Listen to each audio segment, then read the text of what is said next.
오늘 잠언 24장입니다. 우리가 세상을 살다 보면 억울한 일을 당할 때가 있습니다. 내가 잘못하고 실수해서 응당 대가를 치른다면 충분히 이해할 수 있지만 내가 아무 잘못도 없는데 누명을 쓰거나 오해를 받거나 손해를 볼 때가 있습니다. 여러분, 그럴 때 우리는 어떻게 해야 될까요? 두 가지 반응이 있습니다. 한 사람은 나는 아무 죄가 없다, 그 무죄를 입증하기 위해서 온갖 방법을 동원합니다. 근데 또 한 사람은 아무리 해도 안 되니까 포기하는 사람이 있죠. 제 말씀 왜 드리냐면, 얼마 전에 뉴스를 보니까 이런 기사가 나오더라고요. 2000년, 그러니까 지금부터 25년 전이죠. 어떤 분이 무기징역을 선고받고 수감이 되었어요. 어떤 죄였냐면 자기의 부친을, 아버지를 죽였다는 겁니다. 그리고는 이제 무기징역을 받았어요. 그리고 이제 25년이 됐는데 얼마 전에 이분이 무죄 판결을 받은 거예요. 재심을 해가지고.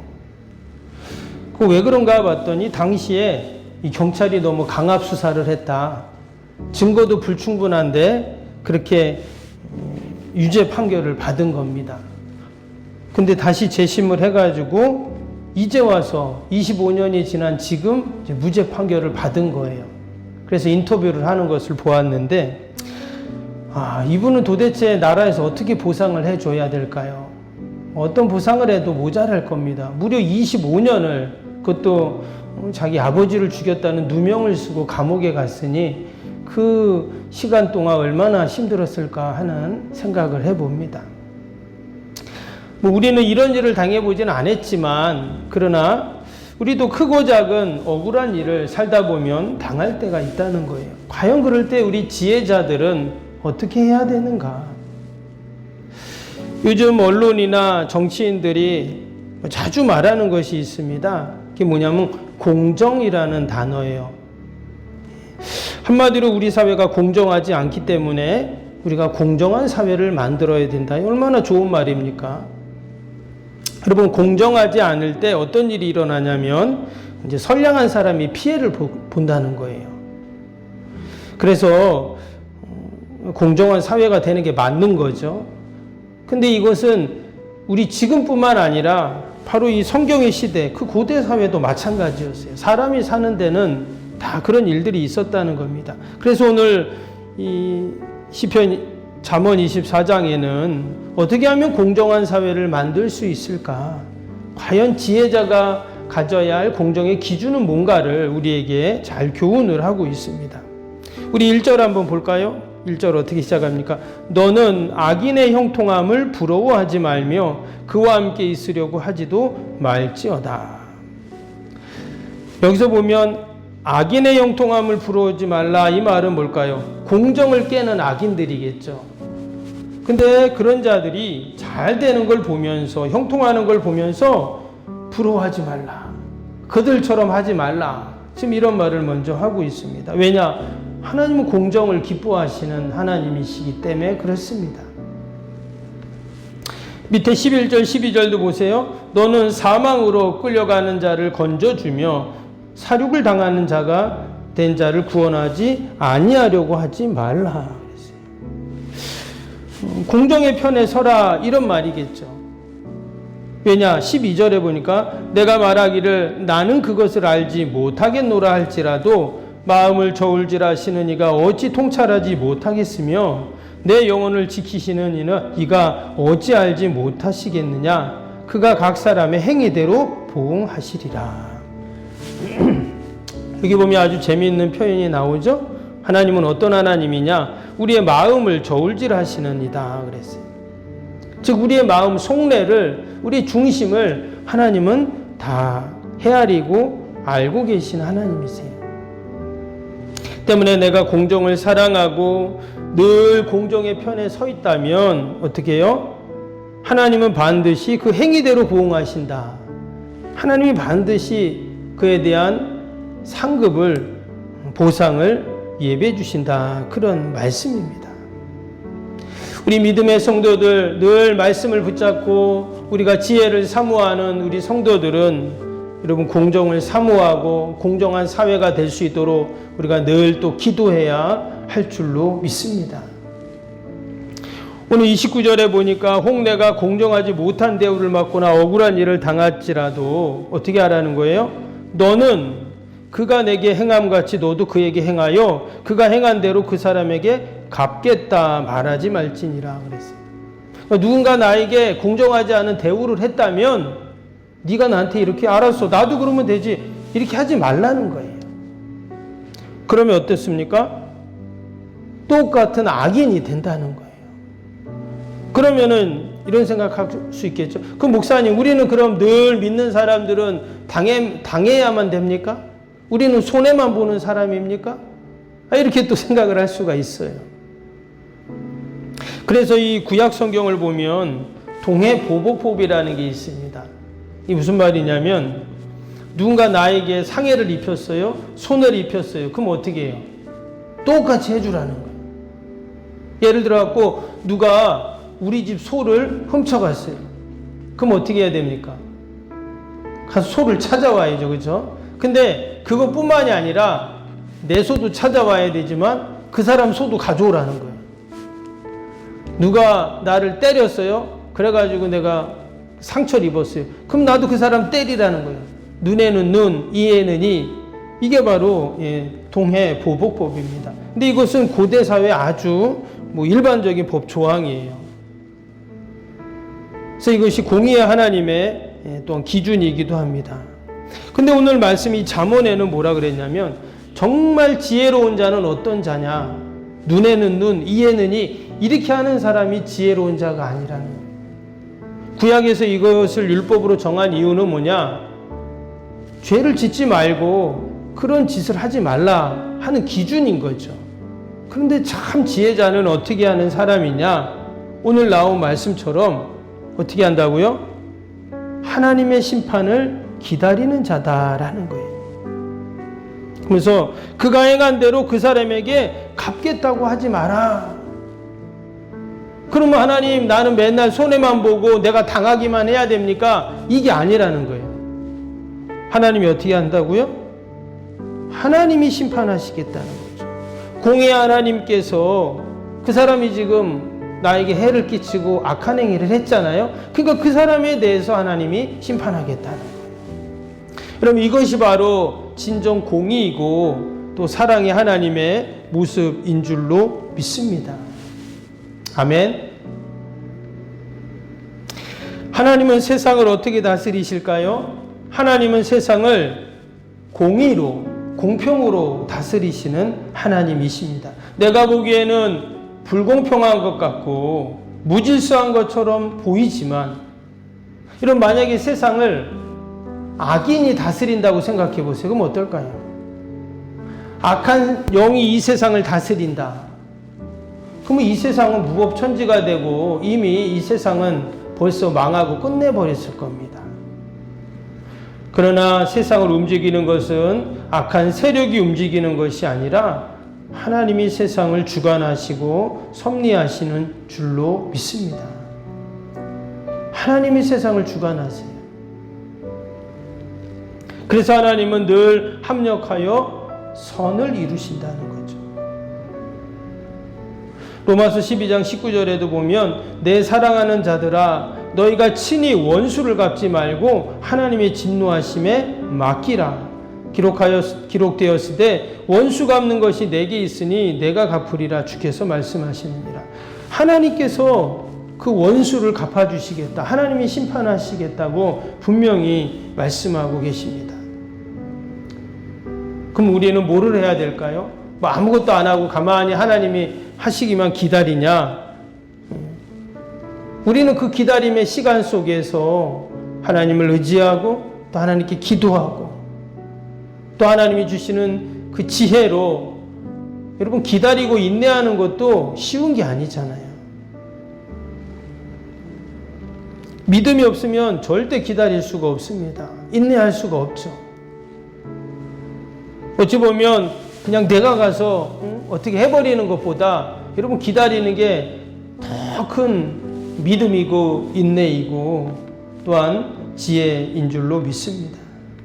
하나님께 주권이 하나님께 있음을 다 알고 하나님의 섭리에 다 맡기는 거잖아요.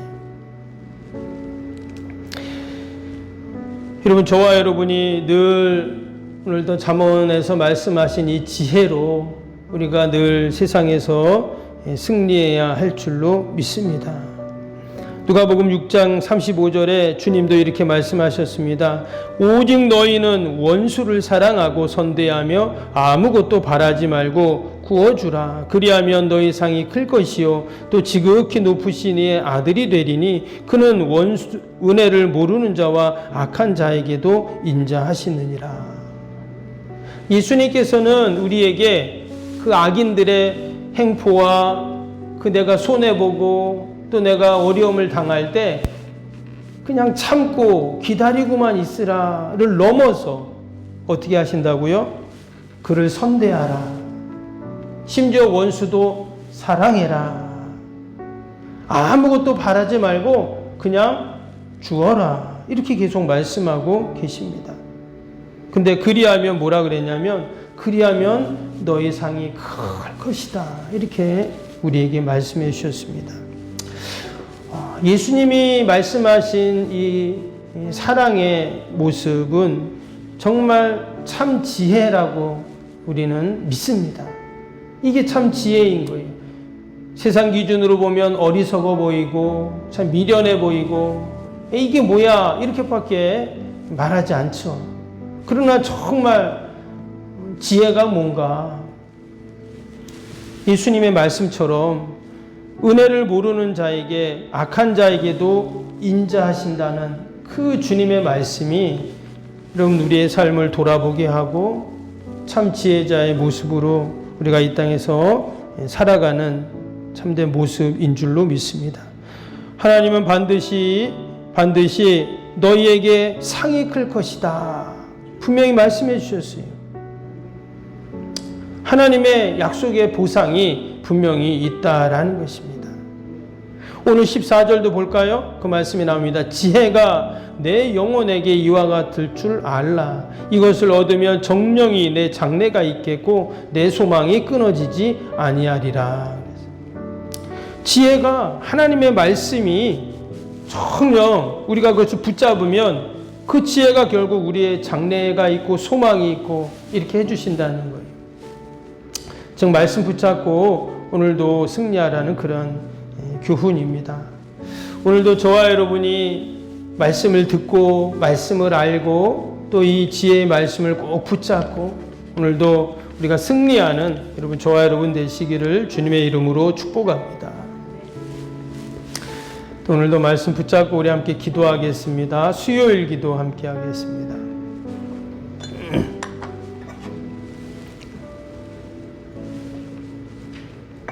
신실한 그리스도의 제자를 끊임없이 재생산하는 생명의 공동체가 되게 하옵소서. 아멘. 주님의 마음으로 성도들을 섬길 수 있는 평신도 지도자들이 세워지게 하옵소서. 아멘. 세워진 평신도 지도자들이 자신의 은사를 따라 교회를 섬기게 하옵소서. 아멘. 부흥의 새 시대를 준비하며 다음 세대를 책임지는 교회가 되게 하옵소서. 아멘. 복음의 능력으로 통일한국과 글로벌 시대를 감당할 다음 세대를 준비하게 하옵소서. 아멘. 다음 세대들이 성경적인 가치관으로 무장되어 열방을 품고 나아가게 하옵소서. 아멘. 우리 아이들이 지성과 감성과 영성을 겸비하여 새 시대 부흥의 주역이 되게 하옵소서. 아멘. 이웃들을 목자의 심정과 긍휼의 마음으로 품고 사랑으로 섬기게 하옵소서. 아멘. 교회가 지역사회 주민들의 소통의 장소로 아름답게 사용되게 하옵소서. 아멘. 늘 섬김의 자리에 있게 하시고 지역의 자랑이 되는 교회가 되게 하옵소서. 아멘. 지역교회와 협력하여 함께 부흥하고 포항성시와의 쓰임받게 하옵소서. 아멘. 온 성도들에게 구령의 열정이 불타게 하시고 영원권에 힘쓰게 하옵소서. 아멘. 주님의 지상명령을 수행하며 주님의 소원을 이루어드리는 교회가 되게 하옵소서. 아멘. 세계복음화를 위해 더 많은 선교사와 선교지를 품고 섬기게 하옵소서. 아멘. 새성정건축의 열방의 구원을 위해 거룩한 선교센터가 되게 하옵소서. 아멘. 예수님의 이름으로 기도합니다. 아멘. 사랑과 은혜가 충만하신 하나님 아버지, 오늘도 우리가 하나님의 지혜를 구하며 또 지혜를 붙잡고 오늘도 지혜로운 삶을 살게 하여 주옵소서. 예수님께서는 심지어 원수도 사랑하고 선대하라고, 은혜를 모르는 자, 악한 자에게도 인자하라고 우리에게 말씀하십니다. 하나님, 오늘도 우리가 하나님의 지혜의 말씀을 꼭 붙잡게 하시고 하나님께서 예비하신 상급을 기대하며 또 늘 소망하며 우리가 이 땅에서 살게 하여 주옵소서. 그러한 소망으로 하나님 기도합니다. 나라 민족과 교회와 이웃과 또 우리 사랑하는 자녀들 하나님 다 올려드리오니 하나님 도우시고 함께하여 주옵소서. 하나님, 이 세상은 악인이 다스리는 세상이 아니라 하나님이 다스리시고 섭리하시는 줄로 믿습니다. 공정한 세상이 되게 하시고 아버지, 손해보고 어려움 당하고 또한 아버지, 선량한 사람들이 피해보지 않는 그런 사회가 되게 하여 주옵소서. 대통령이 구속이 되고 재판을 받고 있습니다. 참으로 황당하고 아버지, 참으로 안타까운 지금의 다툼과 갈등과 이 분열의 시대 가운데 하나님, 우리 믿음의 성도들 함께 기도하게 하시고 하루속히 정치가 안정이 되고 국방이 든든하게 하시고 다시금 경제가 회복되는 하나님 은혜가 있게 하여 주옵소서. 나라가 있어야 교회가 있고 또 아버지, 나라가 든든해야 아버지 또 교회가 든든한 줄로 압니다. 하나님, 우리에게 기도의 사명을 주셨사오니 유정자들 위해 기도하고 또 지도자들 위해 함께 기도할 수 있게 하여 주옵소서. 아버지, 추운 날씨에 우리 어르신들 또 우리 환우들 꼭 붙잡아 주시고 날마다 치료되고 회복되고 강건해지게 하여 주옵소서. 감사하며 예수님의 이름으로 기도하옵나이다. 아멘. 하늘에 계신 우리 아버지, 아버지의 이름을 거룩하게 하시며 아버지의 나라가 오게 하시며 아버지의 뜻이 하늘에서와 같이 땅에서도 이루어지게 하소서. 오늘 우리에게 일용할 양식을 주시고 우리가 우리에게 잘못한 사람을 용서하여 준 것 같이 우리 죄를 용서하여 주시고 우리를 시험에 빠지지 않게 하시고 악에서 구하소서. 나라와 권능과 영광이 영원히 아버지의 것입니다. 아멘.